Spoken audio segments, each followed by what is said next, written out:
A lawn weed contains more vitamin C per gram than an orange, yet chemical companies have convinced millions to poison it annually. The wild violet grows freely across North American lawns, offering edible flowers and leaves at zero cost. Yet the herbicide industry has classified it as enemy number one. The contradiction reveals a disturbing pattern. We spray hundreds of dollars worth of chemicals to eliminate a plant that provides more nutrition than most grocery store vegetables. The violet's crime is simple. It refuses to conform. It spreads through underground rhizomes, forming dense purple carpets that disrupt the monoculture aesthetic. The lawn industry demands uniformity. It demands a sterile green canvas devoid of biodiversity. Any plant that breaks this rule becomes a target. But the wild violet has survived 50 million years of evolution. It will outlive the herbicide era. The question is whether we will recognize its value before we poison ourselves trying to eliminate it. For thousands of years, indigenous peoples across the eastern woodlands recognized wild violets as reliable spring nutrition. The leaves appeared when winter stores ran low, providing fresh vitamins after months of preserved foods. The flowers followed, turning meadows purple with edible blooms. Early European settlers documented this knowledge, incorporating violets into their own survival strategies. Colonial herbals from the 1600s described the plant as common garden fare.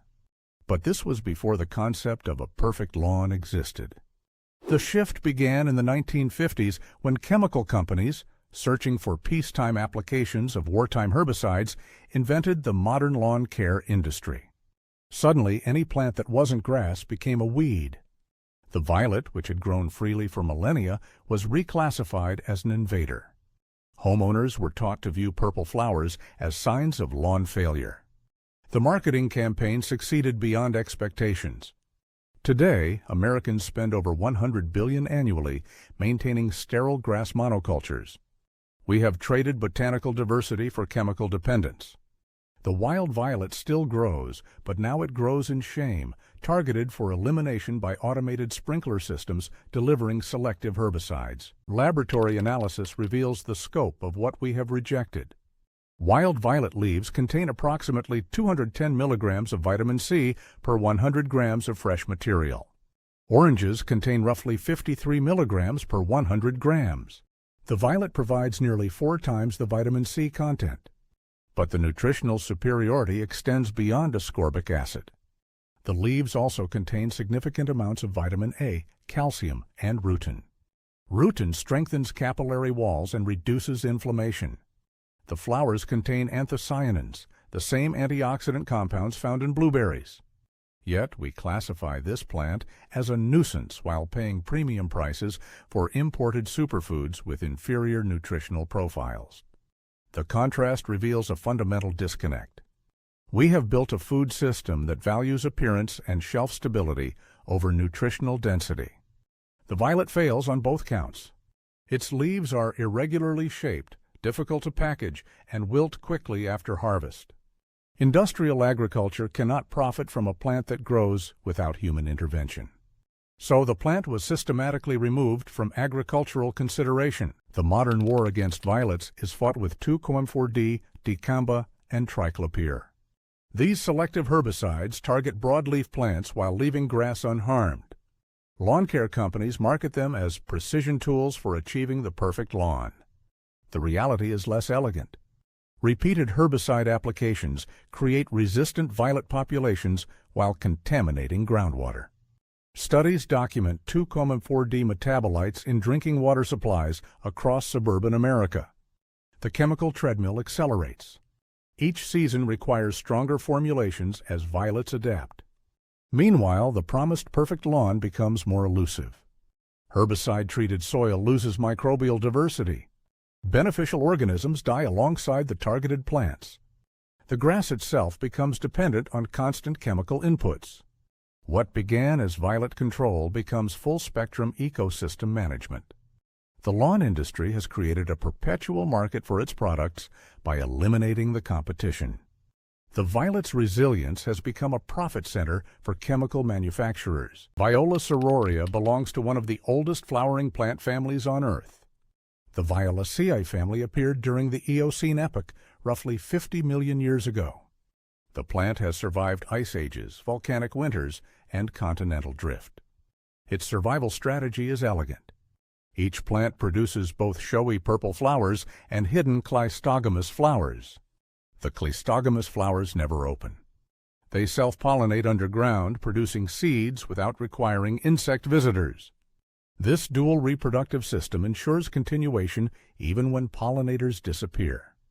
The seeds themselves are equipped with eliosomes, oil-rich structures that attract ants. Ants carry the seeds to their nests, consume the eliosome, and discard the seed in nutrient-rich refuse chambers. This ancient partnership with insects predates human agriculture by millions of years. The rhizome system adds another layer of resilience. Underground stems spread horizontally, producing new plants every few inches. A single violet can spawn a colony covering several square feet within one season. Cutting the leaves accomplishes nothing. The rhizome remains intact, ready to produce new growth. Medieval European texts described violets as common potherbs and medicinal plants. The Roman naturalist Pliny the Elder documented violet cultivation in the 1st century CE. Renaissance herbals listed numerous preparations involving violet flowers and leaves. In North America, the Iroquois and Cherokee peoples incorporated wild violets into seasonal food cycles. Ethnobotanical records from the 1800s describe indigenous peoples consuming young violet leaves as spring greens. Settlers adopted these practices, adding violets to their own food traditions. Colonial cookbooks from the 1700s included recipes featuring violet flowers as garnishes and colorants. The flowers were sometimes candied for preservation, creating purple confections stored for winter use. Victorian-era botanical texts classified violets as both ornamental and culinary plants. But this historical acceptance ended with the industrialization of food production. The 20th century demanded standardized crops amenable to mechanical harvesting and long-distance shipping. Wild violets offered neither. The plant was gradually erased from agricultural consciousness. By the 1970s, an entire generation had learned to view violets exclusively as lawn weeds. Historical knowledge persisted only in old herbals and ethnobotanical archives. Today, violets occupy a strange cultural position. Gardeners spend money purchasing ornamental violet cultivars for flower beds. Meanwhile, they pay lawn services to eliminate the identical wild species growing naturally in their yards. The distinction is purely economic, not botanical. Commercial nurseries sell potted violets as desirable plants. Lawn care companies classify the same species as invasive weeds. This contradiction exemplifies the absurdity of modern horticulture. We have separated plants into artificial categories based on location rather than inherent value. A violet in a garden bed is a purchase. A violet in a lawn is a problem. The plant itself remains unchanged. What varies is human perception shaped by commercial interests. The lawn industry profits from this artificial distinction. Each spring, as violets bloom purple across millions of yards, chemical companies sell millions of dollars worth of herbicides to homeowners convinced they face a botanical invasion. The invasion is imaginary. The violets were here first. Despite decades of chemical warfare, wild violets persist. The plant thrives in disturbed soils, partial shade, and drought conditions. It tolerates foot traffic better than most lawn grasses. Its deep taproot accesses water and nutrients beyond the reach of shallow-rooted competitors. The leaves form basal rosettes that capture maximum sunlight while requiring minimal stem investment. This growth pattern makes the plant nearly impossible to eliminate through mowing alone. Cutting the leaves removes the visible portion but leaves the crown and root system intact. The plant regrows within days. Herbicide applications provide only temporary suppression. The rhizome system and seed bank ensure rapid recolonization. Studies show that violet populations rebound to pre-treatment levels within 2 growing seasons, even after intensive chemical control. The plant's persistence frustrates the lawn care industry. Yet this resilience represents botanical success, not failure. Viola sororia has evolved for survival, not for human aesthetic preferences.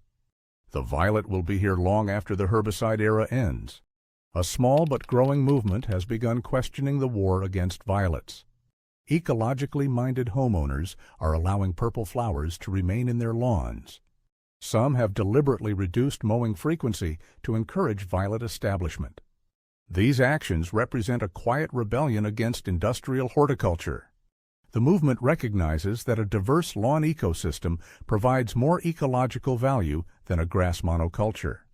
Violets support early-season pollinators when few other flowers bloom.